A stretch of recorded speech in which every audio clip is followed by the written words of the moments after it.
Hello my dear students, चलो एक ही class में सीखे कि प्रोनाउन सर्वनाम क्या होता है। सबसे पहले हम इसकी डेफिनेशन देखते हैं कि प्रोनाउन का मतलब क्या होता है, सर्वनाम का मतलब क्या होता है। A pronoun is a word that we use in place of a noun.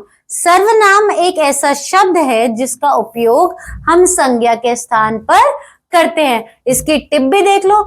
To avoid repetition of noun, we use pronoun.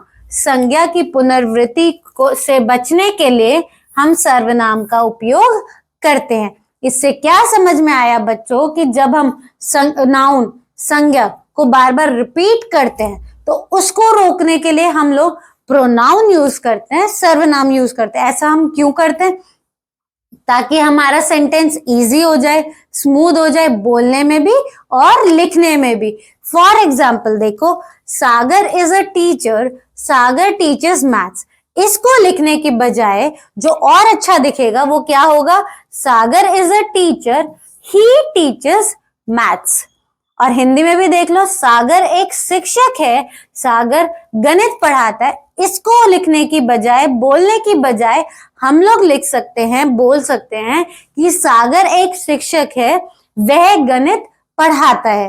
तो अपने सेंटेंस को बोरिंग बनाने से रोकने के लिए हम लोग प्रोनाउन यूज करते हैं, सर्वनाम यूज करते हैं। चलो अब आगे चलते हैं। कॉमन प्रोनाउंस सामान्य सर्वनाम है जिनको हम ज्यादातर अपनी डेली लाइफ में यूज करते हैं, जो आप लोगों को मालूम होना चाहिए। सबसे पहले ही हम यूज करते हैं मेल्स के लिए, बॉयज, मेंस, इनके लिए हम क्या यूज करते हैं? ही यूज करते हैं। हिंदी में वह, शी हम यूज करते हैं फीमेल्स के लिए, लेडीज के लिए, गर्ल्स के लिए। हिंदी में वह स्त्री, इट यूज करते हैं हम थिंग्स के लिए, एनिमल्स के लिए। हिंदी में यह, दे यूज करते हैं वे के लिए, ये प्लूरल है। वी हम यूज करते हैं हम के लिए, यू हम यूज करते हैं तुम के लिए, आई हम यूज करते हैं मैं के लिए। देखो, without pronouns our sentences sound boring and repetitive, with pronouns they become natural and smooth. सर्वनाम के बिना हमारे वाक्य उपाऊ और दोहराव वाले लगते हैं। सर्वनाम के साथ वे प्राकृतिक और चिकने हो जाते हैं, मतलब स्मूथ हो जाते हैं, बोलने में भी और लिखने में भी। क्लियर? ये बात मैं आप लोगों को ऑलरेडी बता चुकी हूँ। और ये वाले प्रोनाउन वर्ड्स आप लोगों को मालूम होना चाहिए और ये आपको अपनी डेली लाइफ में भी यूज करने हैं, ताकि जब आप बोलो या लिखो तो आप उसमें और अच्छे दिखो और ज्यादा क्लियर दिखो अपनी बात समझाने के लिए, है ना। अब आगे चलते हैं हमारे टाइप्स पे। अच्छा, टाइप्स से पहले हम कुछ प्रैक्टिस कर लेते हैं। सबसे पहले है हमारा, Sita is my friend, dash is very intelligent. Sita मेरी मित्र है, डैश बहुत बुद्धिमान है। सीता क्या है? लड़की। अभी अभी बताया, लड़की के लिए क्या यूज करते हैं? शी यूज करते हैं। और हिंदी में क्या हो जाएगा? वह। This pen is mine, not, यह कलम मेरी है, डैश नहीं, नॉट योर्स। योर्स मतलब होता है तुम्हारी। क्लियर? ये भी आप अपनी लिस्ट में जोड़ लेना, ये भी बहुत आता है। The cat is licking, dash paw, बिल्ली डैश पंजा चाट रही। अभी अभी बताया एनिमल्स के लिए क्या यूज करते हैं? इट यूज करते हैं। तो यहाँ पे क्या आ जाएगा? इज लिकिंग इट्स पो। देखो, इस ट्रिक को भी यहाँ पे बता देते हो, सिंगुलर है ना, तो यहाँ पे एस आया है इसीलिए। ठीक है? बिल्ली अपना पंजा चाट रही है।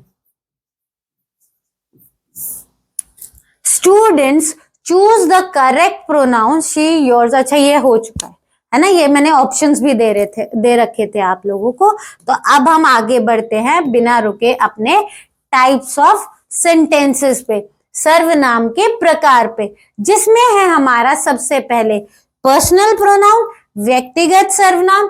फिर आता है हमारा, एक सेकेंड, फिर आता है हमारा पोजेसिव प्रोनाउन, अधिकारवाचक सर्वनाम, रिफ्लेक्सिव प्रोनाउन, कर्मकर्ता सर्वनाम, डेमोन्स्ट्रेटिव प्रोनाउन, प्रदर्शनवाचक सर्वनाम, और फिर हम करेंगे हमारा इंटेरोगेटिव प्रोनाउन, प्रश्नवाचक सर्वनाम, इनडेफिनेट प्रोनाउन, अनिश्चित सर्वनाम, रिलेटिव प्रोनाउन, सापेक्ष सर्वनाम, रेसिप्रोकल प्रोनाउन, पारस्परिक सर्वनाम। अच्छा, टाइप्स करने से पहले मैं आप लोगों को एक बात समझा दूं, जब भी आप कोई ग्रामर का टॉपिक करते हो तो पहले तो उस टॉपिक का मतलब अच्छे से समझ लो। जैसे प्रोनाउंस कर रहे हैं तो इसके टाइप्स करने से पहले वीडियो रोक कर जो प्रोनाउन की डेफिनेशन है, एग्जाम्पल्स है, कम से कम 4-5 बार पढ़ लेना, फिर आगे बढ़ना, देखना आपको कितने अच्छे से समझ में आएगा। अब देखो, पर्सनल प्रोनाउन, व्यक्तिगत सर्वनाम। पहली बात तो जैसे ही हमें पता चला प्रोनाउन लिखा हुआ है तो वो क्या होगा, जो नाउन की जगह पे आएगा, उसका जो रिपीटेशन है उसको रोकने के लिए पर्सनल में ही आया है पर्सन, व्यक्तिगत में ही आया है व्यक्ति। तो जो भी प्रोनाउंस वाले वर्ड्स, सर्वनाम वाले शब्द हम लोगों के लिए यूज करते हैं, पर्सन के लिए यूज होते हैं, वो हमारे पर्सनल प्रोनाउन हो जाते हैं, व्यक्तिगत सर्वनाम हो जाते हैं। देखो वर्ड में ही मीनिंग मिल गया ना, फिर भी एक बार इसकी डेफिनेशन पढ़ ही लेते हैं। A personal pronoun is a word that we use instead of a person or people's name to avoid repeating the noun again and again. एक व्यक्तिगत सर्वनाम एक ऐसा शब्द है जिसका उपयोग हम किसी व्यक्ति या लोगों के नाम की बजाय बार बार संज्ञा को दोहराने से बचने के लिए करते हैं। प्रोनाउन की डेफिनेशन क्या थी, बार बार दोहराने वाली, है ना, कि नाउन को बार बार दोहराते हैं, संज्ञा को दोहराते हैं, उसको हटाने के लिए हम प्रोनाउन यूज करते हैं। वो तो लिखा ही है, वो हमें मालूम भी है, और अभी अभी बता दिया पर्सनल मतलब पर्सन जुड़ा हुआ, व्यक्तिगत मतलब व्यक्ति जुड़ा हुआ है। तो जो प्रोनाउंस, जो सर्वनाम आप लोग लोगों के लिए यूज करते हो, पर्सन के लिए यूज करते हो, वो आपके पर्सनल प्रोनाउंस हो जाएंगे, व्यक्तिगत सर्वनाम हो जाएंगे। कुछ था याद करने जैसा? नहीं, बस समझने जैसा था। चलो अब इसके एग्जाम्पल भी देख लेते हैं। Riya is my best friend, she is very intelligent. उदाहरण के लिए रिया मेरी दोस्त है, वह बहुत बुद्धिमान है। तो अब देखो हमने यहाँ पे किसके लिए शी यूज किया है, किसके लिए वह यूज किया है, रिया के लिए यूज किया है, जो कि क्या है, एक पर्सन है। तो ये आपका क्या हो गया, पर्सनल प्रोनाउन हो गया, आपका व्यक्तिगत सर्वनाम हो गया। चलो अब आगे बढ़ते हैं जल्दी से। अब है हमारे personal pronouns are divided according to person and numbers. व्यक्तिगत सर्वनाम व्यक्ति और संज्ञा के अनुसार विभाजित किए जाते हैं। इसको करने से पहले मैं आपको बता दूं, एक होता है हमारा फर्स्ट पर्सन, एक होता है सेकंड पर्सन, एक होता है थर्ड पर्सन, प्रथम व्यक्ति, मध्यम व्यक्ति, दूसरा व्यक्ति या तीसरा व्यक्ति। अच्छा, दो दोस्त बात कर रहे, एक बात कर रहा है, वो आपका फर्स्ट पर्सन है, पहला व्यक्ति है। आपका प्रथम व्यक्ति है जिससे आप बात कर रहे हो, जिस दोस्त से वो बात कर रहा है वो मध्यम व्यक्ति है, सेकंड पर्सन है, और जिसके बारे में बात कर रहे हैं वो थर्ड पर्सन है, वो क्या है, तीसरा व्यक्ति है। अब समझो, देखो कितने अच्छे से समझ में आएगा। First person, the one who is speaking, जो बोल रहा है। अभी अभी बताया दो दोस्त बात कर रहे थे, तो जो बोल रहा था वो कौन था, फर्स्ट पर्सन था।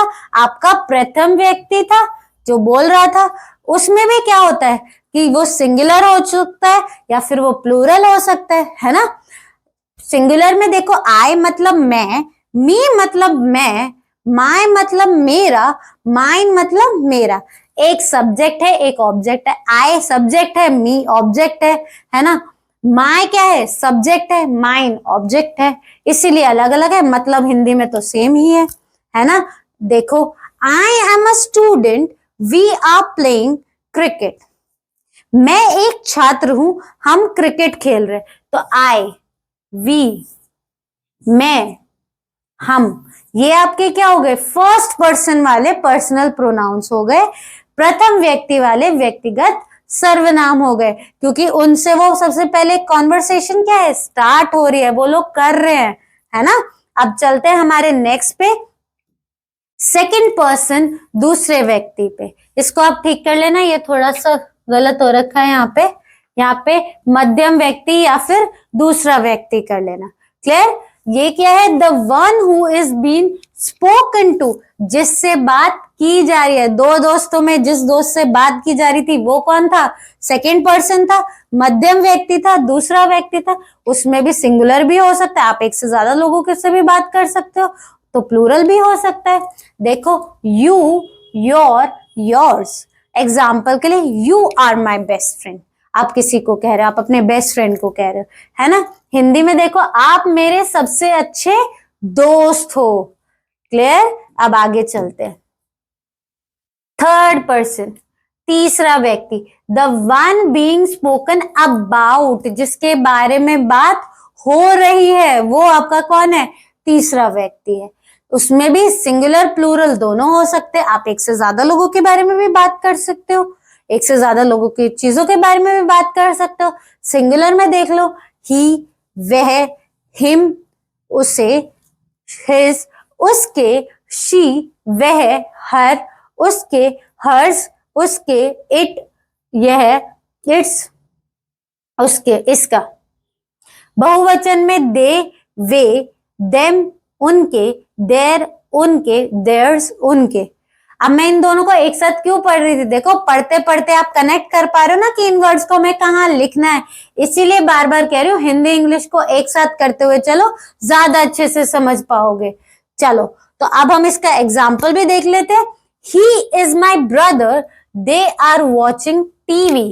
वह मेरा भाई है, वे टीवी देख रहे हैं। अब आप उसके बारे में बता रहे हो, उनके बारे में बता रहे हो, तो अब वो क्या हो गए? थर्ड पर्सन हो गए, तीसरे व्यक्ति हो गए। क्लियर? अब आगे चलते हैं। In short, first person is the speaker, I, we. प्रथम व्यक्ति कौन है? अध्यक्ष है, मैं और हम। सेकेंड पर्सन लिसनर, यू, जो सुन रहा है वो दूसरा व्यक्ति है। थर्ड पर्सन अदर्स, जिनके बारे में बात हो रही है, ही, शी, इट, दे, वह, यह, वे। क्लियर? अब और आगे चलते हैं। Fill in the blanks. Ramesh is my brother, dash is very kind. Ramesh मेरा भाई है, डैश बहुत दयालु। अभी अभी बताया, लड़कों के लिए हम क्या यूज करते हैं? ही यूज करते हैं, और हिंदी में क्या आ जाएगा? वह। देखो, बन गया आसान। This is my book, it belongs to me. अगर ऑब्जेक्ट समझ में ना आए तो ये समझ लिया करो, जो लास्ट में लिखते हैं वो हम मी लिखेंगे। यहाँ पे मैं ये थोड़ी ना लिख सकती हूँ इट बिलोंग्स टू आई, सुनने में ही अजीब लग रहा है। तो जब सेंटेंस के स्टार्टिंग में लिखना हो तो आई, एंड में लिख रहा हो तो मी। यह मेरी किताब है, यह मेरे से संबंधित है। Ramesh and I are going to the park, dash will play football. मैं और रमेश पार्क में जा रहे हैं, डैश फुटबॉल खेलने। अब दो लोगों के बारे में बात हो रही है, दोनों साथ जा रहे हैं, दोनों अपने बारे में बता रहे हैं, तो वी विल प्ले, हम फुटबॉल खेलेंगे। My mother is a teacher, dash teachers English. मेरी माँ एक शिक्षिका है, डैश अंग्रेजी पढ़ाती है। फीमेल्स के लिए मैंने अभी भी क्या बताया था, हम क्या यूज करते हैं? शी यूज करते हैं। इसीलिए कह रही हूँ, कॉमनली यूज जो प्रोनाउंस है, सामान्य जो हम इस्तेमाल करते हैं सर्वनाम, उनको जरूर याद रखना, उसी से ही बहुत आप लोगों की हेल्प हो जाएगी। तो यहाँ पे लिख दो शी, वह। क्लियर?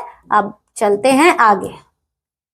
अब है हमारे पोजेसिव प्रोनाउन, हमारे अधिकारवाचक सर्वनाम। हिंदी में तो शब्द से ही पता चलेगा अधिकार, तो जो अधिकार वाले शब्द वाले प्रोनाउन होंगे, सर्वनाम होंगे, वो आपके अधिकारवाचक सर्वनाम होंगे, आपके पोजेसिव प्रोनाउन होंगे। अच्छा, आप कई बार ऐसे बोल दो ना, मैं अपनी डॉल को लेके बहुत पोजेसिव हूँ, अपनी डॉल को, उस पर ओनरशिप दिखा रहे हो, अधिकार दिखा रहे हो। ऐसे वाले वर्ड्स जो एज अ प्रोनाउन यूज हो रहे हैं, एज अ सर्वनाम यूज हो रहे हैं, वही तो आपके होते हैं पोजेसिव प्रोनाउंस, आपके अधिकारवाचक सर्वनाम। चलो अब इसकी डेफिनेशन भी देख लेते हैं। A possessive pronoun is a word that shows ownership और possession. It tells us something belongs to someone.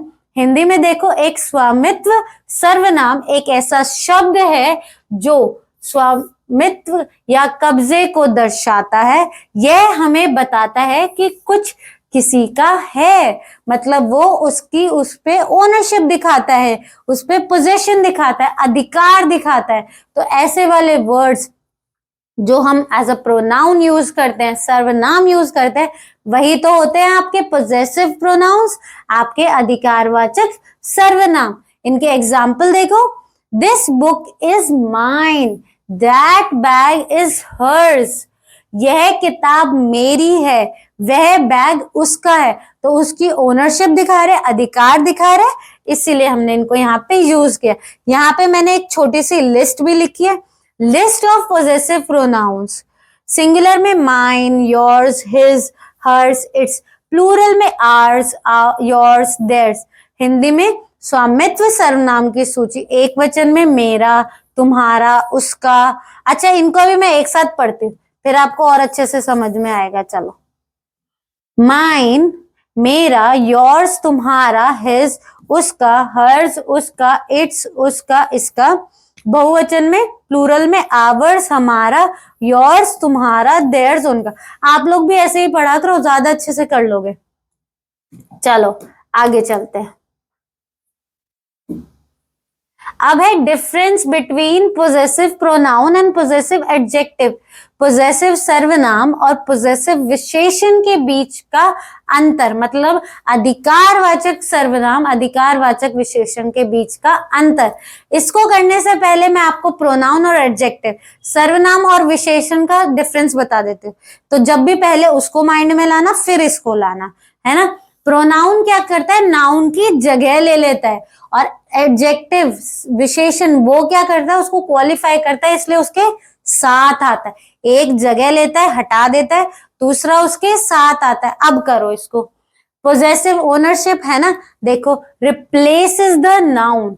Example के लिए, दिस पेन इज माइन, यहाँ पे इसके आसपास कहीं नाउन दिख रहा है, संज्ञा दिख रहा है? नहीं ना। हिंदी में भी देख लो, अधिकारवाचक सर्वनाम संज्ञा की जगह लेता है, यह कलम मेरी है। एडजेक्टिव में देखो, comes before a noun, this is my pen, इसके बगल में ही आया है। my describes pen not replaces it। अधिकारवाचक विशेषण में देखो, संज्ञा से पहले आता है। उदाहरण के लिए, यह मेरी कलम है, मेरा वर्णन कलम करता है, इससे प्रतिस्थापित नहीं करता है, मतलब हटाता नहीं है। तो याद रखना, ये बहुत से टाइप्स में आएगा, प्रोनाउन और एडजेक्टिव में डिफरेंस। तो बस ये याद रखना कि मैम ने बोला था प्रोनाउन हटा ही देता है नाउन को, और एडजेक्टिव उसके साथ आता है, विशेषण उसके साथ आता है। क्लियर? अब चलते हैं आगे। आई होप अब आप इस चीज में गड़बड़ नहीं करोगे। अब इसके फिलअप्स देखो, इसके रिक्त स्थान देखो। This bag belongs to me, it is, यह बैग मेरा है, यह डैश है, मतलब मेरा है ना। इंग्लिश में भी देख लो, आवर्स, एक के बारे में बात हो रही है तो हम माइन यूज करेंगे, बस इससे भी याद रख सकते हो। Clear? These shoes belong to my brother, they are dash। his males के लिए होता है, हर फीमेल्स के लिए होता है, तो they are his। ये जूते मेरे भाई के हैं, वह उसके हैं, एक ही वर्ड है। This pen belongs to Ria, it is hers। जब भी हर को हम as a object, as a possession दिखाते हैं, तो ये भी याद रखना, पोजेशन में आर में एस लग गया, देयर में भी एस लग गया, है ना। यहाँ पे हर में भी एस लग गया, हिज में ऑलरेडी है इसलिए नहीं लगाया। तो जब एस लगाते हैं पोजेशन दिखाना, तो उनके पीछे एस जरूर लगाना है 99% केसेस में, है ना।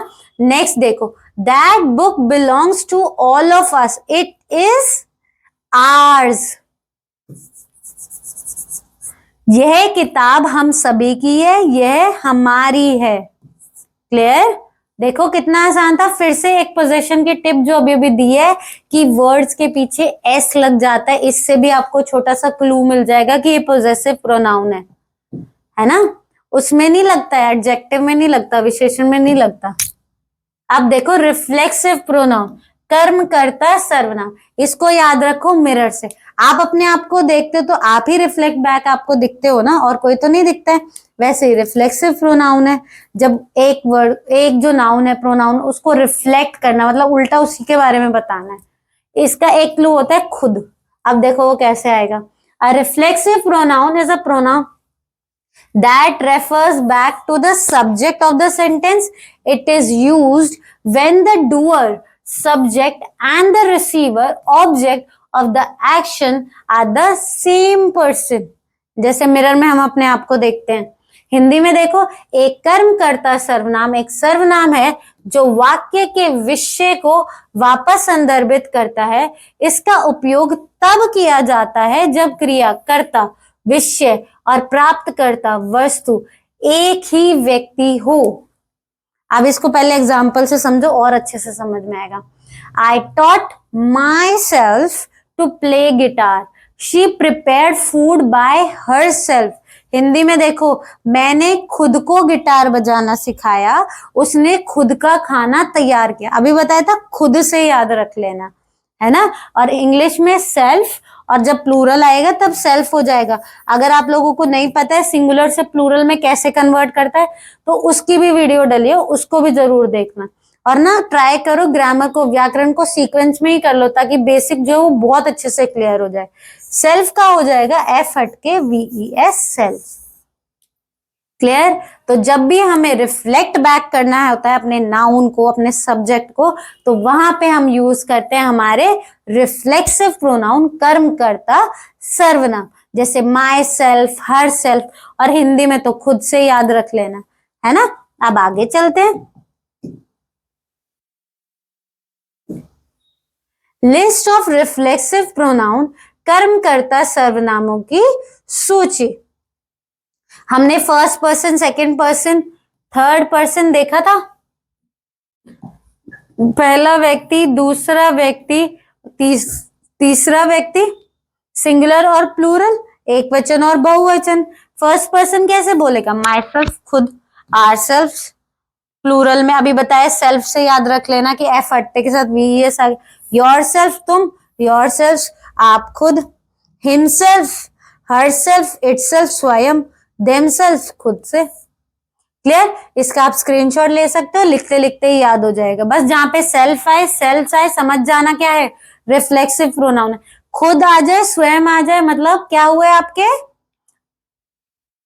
कर्मकर्ता सर्वनाम. क्लियर. अब आगे चलते हैं. नेक्स्ट है हमारा when to use reflexive pronoun. कर्मकर्ता सर्वनाम का कब उपयोग करते हैं. पहली बात तो हमने देखी ली, सब्जेक्ट और ऑब्जेक्ट सेम हो. ही हर्ट हिमसेल्फ, उसने खुद को ही चोट पहुंचा ली. फिर हम यूज करते हैं एम्फसाइज करने के लिए, मतलब किसी चीज पे, किसी इंसान पे स्ट्रेस डालने के लिए. जैसे किसी ने केक बनाया खुद से, तो उसने क्या किया, वो खुद से किया, तो हम एम्फसाइज कर रहे हैं, बता रहे कि उसने वो काम खुद से किया. तो she made the cake herself, उसने केक खुद से बनाया है. With certain verbs and expressions, behave yourself, enjoy yourself, अपने आप का व्यवहार करे, खुद को आनंद करे. इसका क्या मतलब है, जब आप किसी को कुछ समझा रहे हो, है, जैसे आप क्लास में मैम कैसे बोलते, जब आप लोग ज्यादा बातें करते हो, बिहेव योरसेल्फ, है ना. या हम कोई ट्रिप पे गए, बच्चों एंजॉय योरसेल्फ, तो इनके लिए भी हम क्या यूज करते हैं, रिफ्लेक्सिव प्रोनाउन, क्योंकि यहाँ पे खुद आता है, इसीलिए कर्मकर्ता सर्वनाम यूज करते हैं. अब आगे चलते हैं.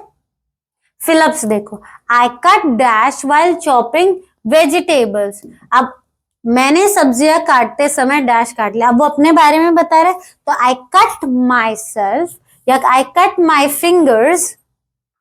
I cut my fingers.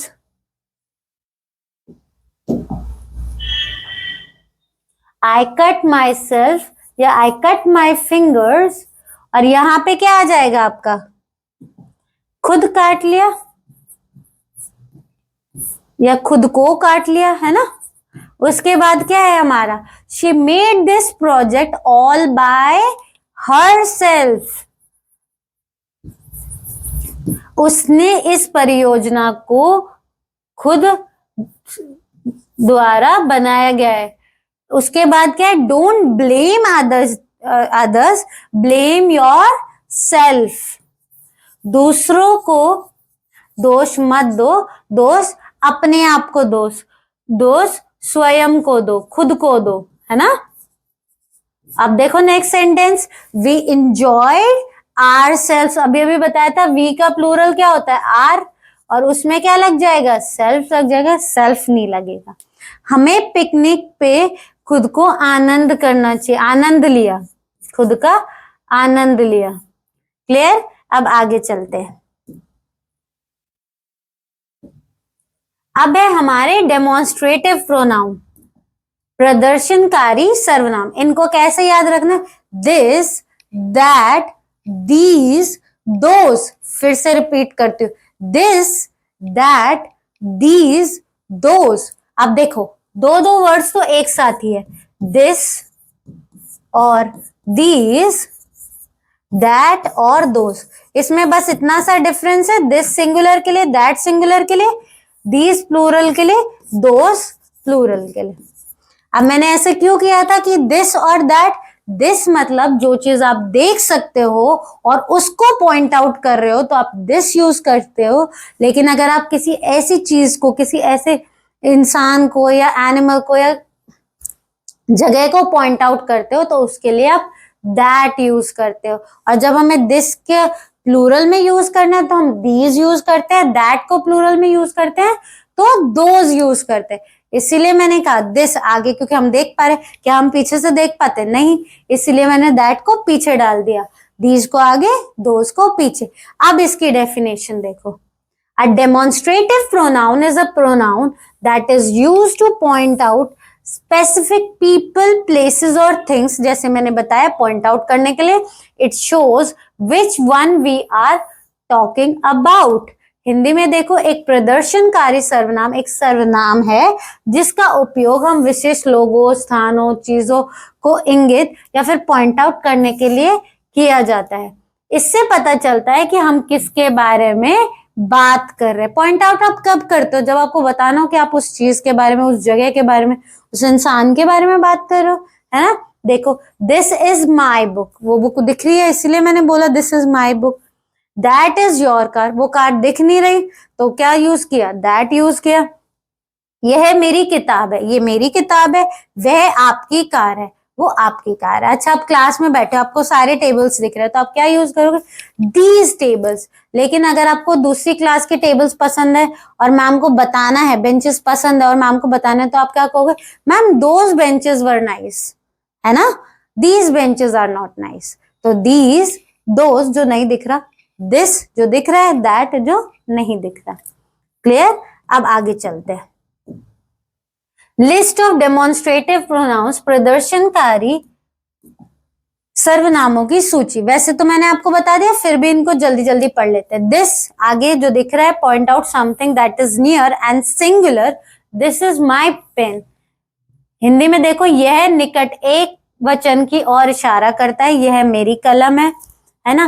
That point out to something that is far, far मतलब जो दिख नहीं रही। That is your house, right. यह दूर की ओर इशारा करता है, एक वचन, वह आपका घर है। These point out two things near, this का प्लूरल है ना। यह का बहुवचन क्या है, ये है, तो ये मेरे जूते हैं, दो जूते होते हैं क्योंकि।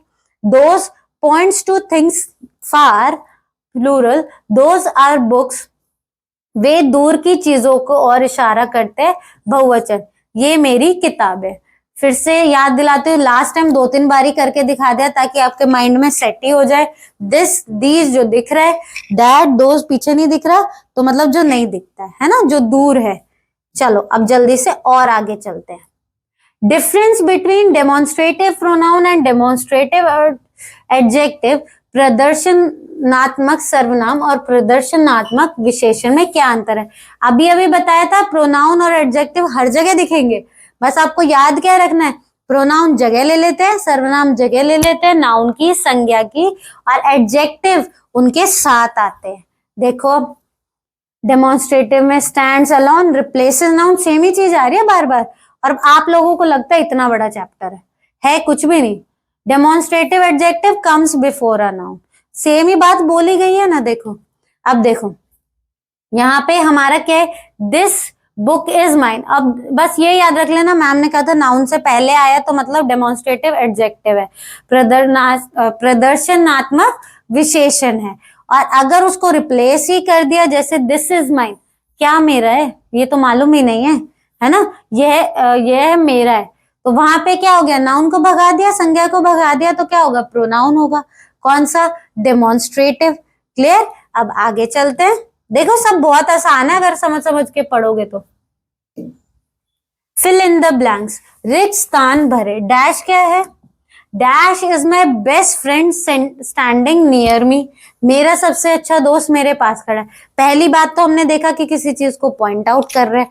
दूसरी चीज क्या है कि सिंगुलर है। और तीसरी चीज कि पास खड़ा है। तो मैम ने बोला था पास खड़ा है, तो कहां लिख देंगे फटाफट, दिस लिख देंगे। और हिंदी में क्या आ जाएगा, यह आ जाएगा।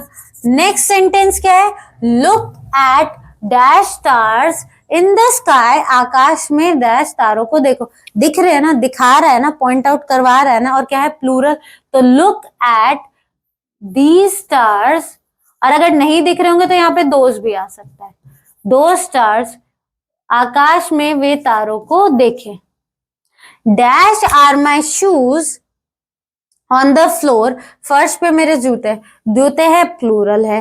दिख रहे हैं तो क्या आ जाएगा, दीज आ जाएगा। तो दीज आर माई शूज। तो आपको तीन ही चीज अपने माइंड में रखनी है। पहली कि पॉइंट आउट हो रहा है, दूसरा सिंगुलर प्लूरल है, तीसरा कि पास है या दूर है ना। अब लास्ट सेंटेंस को भी कर लेते हैं जल्दी से। Do you like dash dresses in the shop window. आप दुकान की खिड़की में डैश कपड़े पसंद हैं। अब बताओ, दिख रहे हैं ना, आप पॉइंट आउट कर रहे हो ना, तो क्या आ जाएगा, do you like these dresses. क्या आप दुकान में वे कपड़ों को पसंद करते हैं। अब आगे चलते हैं। इंटेरोगेटिव प्रोनाउन, प्रश्नवाचक सर्वनाम। शब्द में ही आ गया प्रश्न। इंटेरोगेट पुलिस क्या करती है, इंटेरोगेट करती है लोगों को, इन्वेस्टिगेट करती है, क्या करके, क्वेश्चन पूछ के। तो जो क्वेश्चन वाले वर्ड्स होते हैं, जो प्रश्न वाले शब्द होते हैं, वो क्या होते हैं, इंटेरोगेटिव। और इंटेरोगेटिव के साथ प्रोनाउन जुड़ गया। प्रोनाउन मतलब अभी बताया, नाउन की जगह लेना। तो जो वर्ड्स, जो शब्द क्वेश्चन वाले होते हैं, प्रश्न वाले होते हैं, और नाउन की जगह ले रहे हैं, संज्ञा की जगह ले रहे हैं, वही तो होते हैं आपके इंटेरोगेटिव प्रोनाउंस, आपके प्रश्नवाचक सर्वनाम। अब डेफिनेशन भी देख लो, वही मिलेगी। An interrogative pronoun is a pronoun to ask questions. They replace the noun we are asking about. वही दो बातें कही गई है, हिंदी में भी देख लो। एक प्रश्नवाचक सर्वनाम एक सर्वनाम है जिसका उपयोग प्रश्न पूछने के लिए किया जाता है। वे उस संज्ञा की जगह लेते हैं जिसके बारे में हम पूछ रहे हैं। अभी मैंने वैसे ही बता दिया था आपको, अगर आपको प्रोनाउन की डेफिनेशन मालूम है और इंटेरोगेटिव की, है ना। अब चलो इसके एग्जाम्पल्स देखते हैं जो हम कॉमनली यूज करते हैं। Who, ask about a person. Subject, who is knocking the door. किसी व्यक्ति विषय के बारे में कौन पूछना। दरवाजा कौन खटखटा रहा है, हम किसी के बारे में पूछ रहे कि कौन कर रहा है ये काम, है ना, और वो नाउन ही होगा, तो वहां पे क्या यूज हो जाएगा, हु यूज हो जाएगा, कौन यूज हो जाएगा। आगे देखो, नेक्स्ट है हुम। अच्छा, हु और हुम दोनों ही लोगों के लिए यूज होता है, लेकिन एक एज अ सब्जेक्ट यूज होता है, एक एज अ ऑब्जेक्ट यूज होता है ना। और अगर आप लोगों को सब्जेक्ट ऑब्जेक्ट नहीं पता तो उसकी वीडियो भी डल चुके हैं, वो भी जरूर देखना ताकि आपको ये और अच्छे से समझ में आए, है ना। अब इसका सेंटेंस भी देख लेते हैं। whom did you meet yesterday? तुम किससे मिले थे। अच्छा, वहां था कौन, कौन खड़ा है, यहाँ क्या आ गया, किससे। तो इसी से ही याद रख लेना, who मतलब कौन और whom मतलब किससे। एक सेकेंड लिख भी देती हूं मैं। who मतलब कौन, whom मतलब किससे।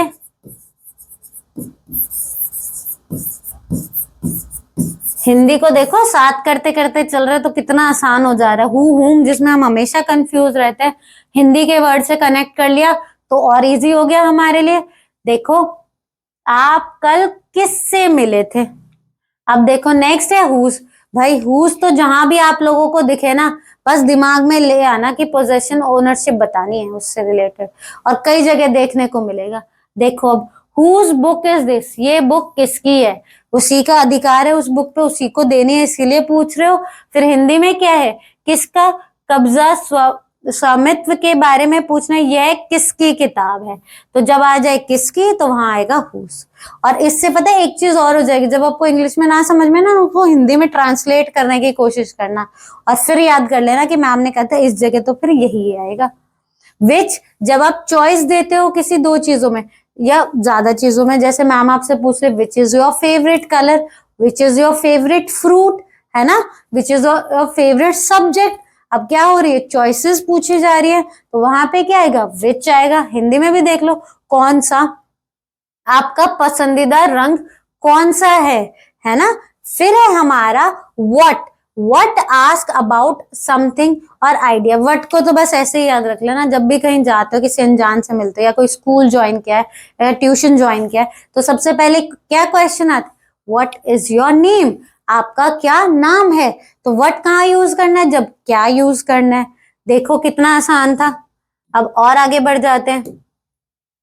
की डिफरेंस, मुख्य अंतर, इंटेरोगेटिव प्रोनाउन, इंटेरोगेटिव एडजेक्टिव, प्रश्नवाचक सर्वनाम, प्रश्नवाचक विशेषण। फिर से आ गया और फिर से एक ही बात बताऊंगी कि प्रोनाउन नाउन की जगह लेता है, सर्वनाम संज्ञा की जगह लेता है, एडजेक्टिव विशेषण उसके साथ आता है। और इसके आगे क्या जुड़ गया, इंटेरोगेटिव जुड़ गया, तो क्या हो जाएगा, क्वेश्चन वाले, प्रश्न वाले वर्ड, है ना, हो गया। यही यहाँ पे लिखा है, stands alone, no noun after it, अकेला खड़ा है, इसके बाद कोई संज्ञा नहीं है। एडजेक्टिव में कम्स बिफोर अ नाउन, संज्ञा से पहले आता है। विच इज योर्स, नाउन कहीं नहीं दिख रहा, तुम्हारा कौन सा है, संज्ञा कुछ नहीं मालूम है, तो क्या हो जाएगा, सीधा लिख देना प्रोनाउन, वो भी इंटेरोगेटिव, क्योंकि क्वेश्चन भी पूछ रहे हैं साथ साथ।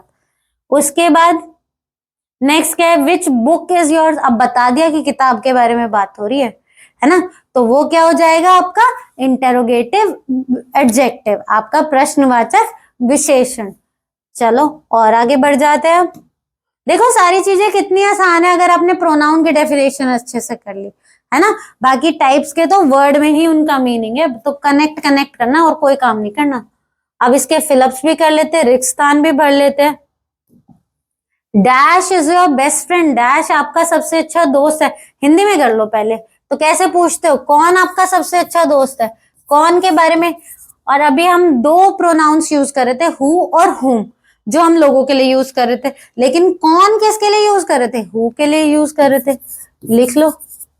फिर है dash is knocking at the door, dash दरवाजे पर खटखटा रहा है। अब क्या पूछोगे, कौन दरवाजे पर खटखटा रहा है, कौन आ गया, तो इंग्लिश में तो फटाफट लिख देंगे हु।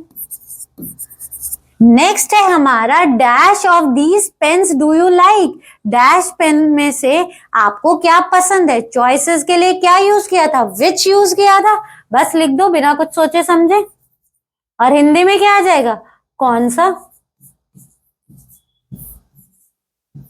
लास्ट सेंटेंस देखो हमारा, dash are you waiting for, dash क्या आप इंतजार कर रहे हैं, यहाँ पे ये नहीं आएगा, है ना, और आप पहले आएगा, डैश बाद में आएगा। अब देखो आप किसका इंतजार कर रहे हैं, पहले तो पर्सन से रिलेटेड है, हु या हुम, क्या आएगा, हु मतलब कौन, हुम मतलब किसका, तो यहाँ पे क्या है, किसका, तो यहाँ पे क्या आएगा, हु। अगर सब्जेक्ट ऑब्जेक्ट भी याद ना रहे तो इसको ऐसे याद रख लेना।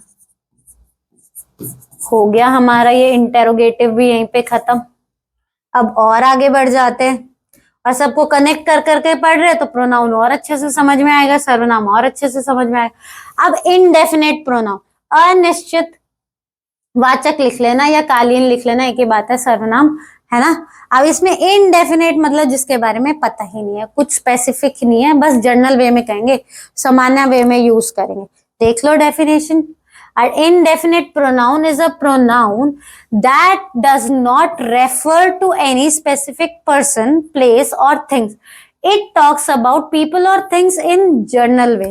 हिंदी में देखो, एक अनिश्चित सर्वनाम एक सर्वनाम है जो किसी विशिष्ट व्यक्ति, स्थान और चीज को संदर्भित नहीं करता है। यह सामान्य तरीके से लोगों या चीजों के बारे में बात करता है। क्लियर, तो वो स्पेसिफिकली यूज नहीं हो रहा। वो देखो कैसे कैसे, someone is at the door, कोई दरवाजे पर खड़ा है, पर कौन खड़ा है ये तो हमें नहीं मालूम है, लेकिन हमने उसकी जगह पे क्या यूज कर लिया, somebody यूज कर लिया, कौन यूज कर लिया, तो वही तो होते हैं आपके इनडेफिनेट प्रोनाउंस, क्योंकि आप यूज तो नाउन की जगह पे ही कर रहे हो ना, इसीलिए प्रोनाउन है, इसीलिए सर्वनाम है। एवरीबडी लव्स आइसक्रीम, आइसक्रीम हर किसी को पसंद है। अब हमने हर किसी यूज किया है यहाँ पे, तो वो है किसके लिए, नाउन के लिए, है ना। एवरीबडी यूज किया नाउन के लिए, संज्ञा के लिए, इसीलिए हमारा इनडेफिनेट प्रोनाउन हो गया। हमारा कौन सा सर्वनाम हो गया, अनिश्चितवाचक सर्वनाम। देखो वर्ड से ही मीनिंग निकाल लो, और कुछ नहीं करना बस। कॉमन इंडेफिनेट प्रोनाउंस, सामान्य अनिश्चितकालीन सर्वनाम या अनिश्चित वाचक सर्वनाम फॉर पीपल, लोगों के लिए। अब मैं इनको दोनों को एक साथ पढ़ूंगी, हिंदी इंग्लिश को, देखो कितना आसान हो जाएगा। समवन कोई, somebody कोई, anyone कोई भी, anybody कोई भी, everyone हर कोई, everybody हर कोई, no one कोई नहीं, nobody कोई नहीं। for things चीजों के लिए, something कुछ, anything कुछ भी, everything सब कुछ, nothing कुछ भी नहीं। for quantity नंबर मात्रा संख्या के लिए, all सभी, few कुछ, many कई, some कुछ, any कोई भी नहीं, none कोई नहीं, several कई, both दोनों, each प्रत्येक, either या तो, neither ना तो, one एक। देखो कितना आसान हो गया, मतलब बताए बिना ही आपको समझ में आ गया कि कहाँ पे यूज करना। तो बस इसको कुछ नहीं करना, इसका जल्दी से एक स्क्रीनशॉट लो, इसको 5 से 6 बार अच्छे से पढ़ो और फिर समझ जाओ, याद करने जैसा कुछ नहीं। अब आगे चलते हैं।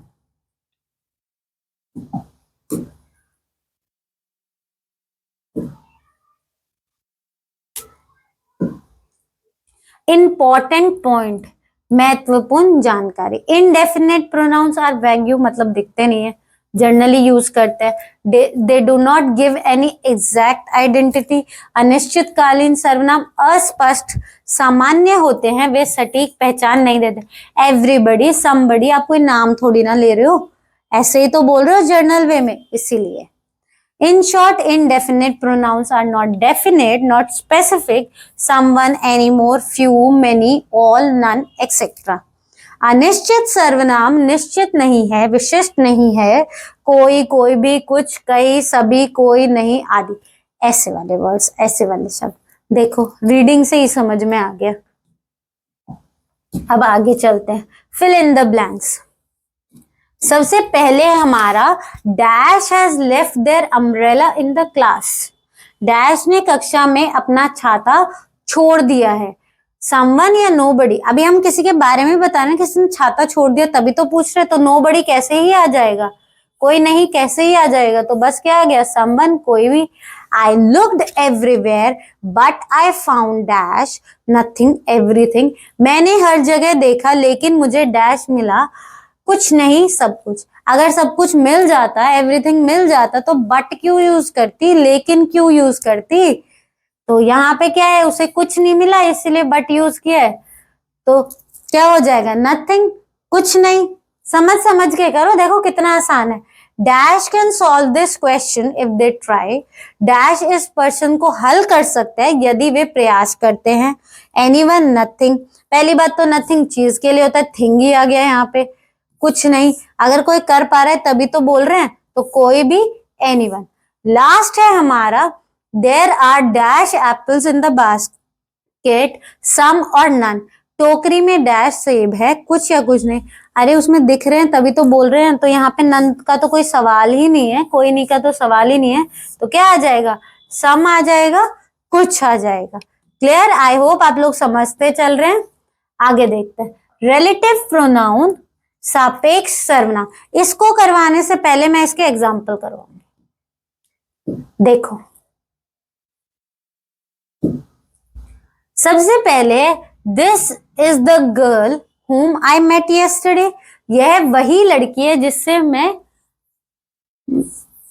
कल मिली थी, है ना। उसके बाद the man whose car was stolen in my uncle is of my uncle, जिस आदमी की कार चोरी हुई थी वह मेरे चाचा की थी। The book which you gave me is very interesting, आपने मुझे जो किताब दी है वह बहुत दिलचस्प है। The pen that I lost was very costly, मैंने जो कलम खो दी है वह बहुत महंगी है। अब आपने एक चीज देखा, यहाँ पे क्या हो रहा है, नाउन जो है वो बाकी सेंटेंस से क्या हो रहा है, कनेक्ट कर रहा है, रिलेट कर रहा है। तो रिलेट मतलब रिलेटिव, रिश्तेदार क्या होते हैं, हमसे कनेक्ट करते हैं, इसको ऐसे याद रख लेना, हमारे से क्या होते हैं, संबंधित होते हैं, है ना, इसीलिए हम इनको यहाँ पे यूज कर रहे हैं। अब देखो गर्ल को कनेक्ट किया है ना बाकी सेंटेंस से, उस सेंटेंस को कनेक्ट किया ना कि वो वाली लड़की, वो जो कल मिली थी, है ना। उसके बाद क्या था, वो मैन जिसकी गाड़ी चोरी हो गई वो मेरा। अब ये क्या कर रहे हैं, एक तो इन्फॉर्मेशन और ज्यादा बढ़ा रहे। रिश्तेदार क्या करते हैं, जब मम्मी कोई बात बताते हैं मासी से तो वो फैलाती है ना। ऐसे ही यहाँ पे क्या है, और इन्फॉर्मेशन जुड़ रही है, तो बातों में बात जुड़ रही है, और क्या हो रहा है, नाउन से क्या हो रहा है, बाकी सेंटेंस कनेक्ट हो रहा है। तो यहाँ पे क्या हो गया, जब भी दो सेंटेंसेस कनेक्ट कर रहे हो, नाउन को पूरे सेंटेंस पूरे क्लॉज से कनेक्ट करना हो, उसमें और ज्यादा इंफॉर्मेशन जोड़नी हो, तो हम यूज करते हैं हमारे रिलेटिव प्रोनाउंस, हमारे संबंधित, हमारे आपेक्ष सर्वनाम। अब चलो इसकी डेफिनेशन पढ़ो, अब आ जाएगा समझ में। A relative pronoun is a pronoun that connects, जैसे रिश्तेदार जुड़ते हैं हमसे, a clause or a noun, a clause to a noun or pronoun, एक नाउन और प्रोनाउन को बाकियों से जोड़ते हैं। It introduces a relative clause, अगर आप लोगों को क्लॉज नहीं आता तो क्लॉजेस वाली वीडियो भी ऑलरेडी चल चुकी है, उसको भी जरूर देखना ताकि आपको और अच्छे से समझ में आए। एंड गिव्स मोर इन्फॉर्मेशन, जैसे भी बताया बातों में बात जुड़ती है। अबाउट द नाउन, एक सापेक्ष सर्वनाम एक सर्वनाम है जो एक खंड को संज्ञा या सर्वनाम से जोड़ता है, संबंधित करता है। यह एक सापेक्ष खंड या परिचय देता है और संज्ञा के बारे में अधिक जानकारी देता है। तो जब संज्ञा को, प्रोनाउन को बाकी क्लॉज से जोड़ना है, बाकी सेंटेंस से जोड़ना है, तो उसके लिए आप क्या यूज करोगे, रिलेटिव प्रोनाउन, आपेक्ष सर्वनाम। क्लियर। अब देख लो कॉमनली यूज्ड हमारे रिलेटिव प्रोनाउंस, सामान्य सापेक्ष सर्वनाम। हु रेफर्स टू पीपल, अच्छा एक चीज क्लियर रखो माइंड में, हु और हुज जो होता है ना, वो आपका लोगों के लिए यूज होता है। अब ये भी बताया था, देखो हर जगह वही मिल रहा है ना। तो हु क्या होता है, सब्जेक्ट के लिए, हुज किस लिए होता है, ऑब्जेक्ट के लिए। तो who refers to people subject, कौन किसका, है ना, यहाँ पे भी आएगा, कौन लोगों के लिए संदर्भित करता है विषय। whom refers to people object, किसे, किसको, जिससे, जिसको या किसके। लोगो वस्तु को संदर्भित करता है। whose फिर से आ गया, मतलब पोजेशन, ओनरशिप, किसका, कब्जा दिखाता है। which refers to animal और things, कौन सा जानवरों चीजों को संदर्भित करता है। that refers to people और animal, यह लोगों को, जानवरों को या चीजों को संदर्भित करता है। that पॉइंट आउट करता है, ऐसे याद रख लेना इसको, है ना। देखो हर जगह मिल रहा है, बस ये याद रखो दो शब्द दिए हैं, उनको जोड़ना कैसे है। जैसे क्या था, रिलेटिव प्रोनाउन, रिलेटिव मतलब रिलेटिव्स, आपेक्ष मतलब आपके क्या होते हैं, संबंधित सर्वनाम, है ना। तो बस जोड़ जोड़ के पढ़ो, प्रोनाउन के डेफिनेशन याद होते के साथ पूरा प्रोनाउन आ जाएगा, उसके टाइप्स भी आ जाएंगे अच्छे से, सर्वनाम आते के साथ उसके प्रकार बहुत आसानी से हो जाएंगे। एग्जाम्पल्स हम कर चुके हैं, तो अब हम इसके इंपॉर्टेंट पॉइंट्स देख लेते हैं। Relative pronouns join two sentences into one. This is the boy, he won the race. This is the boy who won the race. सापेक्ष सर्वनाम दो वाक्य को एक वाक्य में जोड़ते हैं। यह लड़का है, उन्होंने दौड़ जो है जीत ली है। यह वही लड़का है जिसने रेस जीती है। तो whom किस लिए, पीपल के लिए, कौन किसके, लोग। which things animals, कौन सी चीज जानवर। that आपकी क्या आते हैं, पीपल और थिंग्स, एनिमल्स की, लोग, चीजें, जानवर। whose possession किसका कब्जा। बच्चों ये चार बातें तो गांठ बांध लो, who और whom लोगों के लिए होता है। who मतलब कौन, whom मतलब किसका। which चॉइसेस के लिए होता है, हमेशा कंफ्यूज हो गए विच और दैट में, बस ये याद रख लेना, विच चॉइसेस के लिए, दैट पॉइंट आउट के लिए एक चीज को, है ना। हुज हमेशा पोजेशन ओनरशिप दिखाएगा, क्लियर, अधिकार दिखाएगा, और हिंदी वाले वर्ड्स को साथ साथ करोगे तो और अच्छे से समझ में आएगा। अब देखो फिलिप्स इसके, the teacher dash teachers us English is very kind, शिक्षक डैश हमें अंग्रेजी सिखाती है बहुत दयालु, शिक्षक जो हमें अंग्रेजी सिखाती है वह बहुत दयालु है। तो यहाँ पे क्या आ जाएगा, the teacher who teachers us English is very kind, this is the man, अभी अभी बताया था जब पॉइंट आउट करना हो तो क्या होगा, दैट। तो अब आई होप आप लोग दैट और विच में कभी कंफ्यूज नहीं होगे, यह वही आदमी है जिसे मैंने, आंसर यहाँ पे हिंदी में ऑलरेडी लिखा हुआ है, जिसे मैंने कल देखा था, द गर्ल डैश बैग, अब देखो लड़की और बैग है तो क्या होगा, ओनरशिप होगा, ओनरशिप के लिए मैंने क्या बताया था, हुज, बिना सोचे समझे लिख दो हुज, आगे पढ़ने की भी जरूरत नहीं है। लड़की जिसका बैग चोरी हुआ था, हो गया था, वो रो रही है, ऑब्वियस सी बात है किसी का बैग चोरी होगा तो वो रोएगी।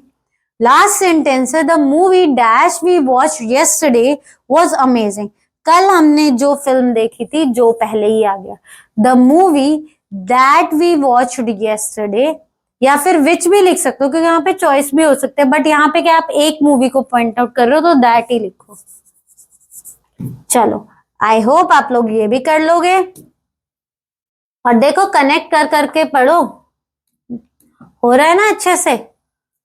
अब है हमारा रेसिप्रोकल प्रोनाउन, पारस्परिक सर्वनाम, इसको भी मैं सोच रही हूँ पहले एग्जाम्पल बता दूं फिर डेफिनेशन बताऊं, क्योंकि उससे ज्यादा अच्छे से समझ में आ जाएगा। देखो, the two friends help each other in studies, दोनों दोस्त पढ़ाई में एक दूसरे की मदद करते हैं। Husband and wife should trust each other, पति पत्नी को एक दूसरे पर भरोसा करना चाहिए। All the students in the class respect one another, कक्षा में सभी छात्र एक दूसरे का सम्मान करते हैं। The soldiers encourage one another during the battle, युद्ध के दौरान सैनिकों ने एक दूसरे को प्रोत्साहित किया।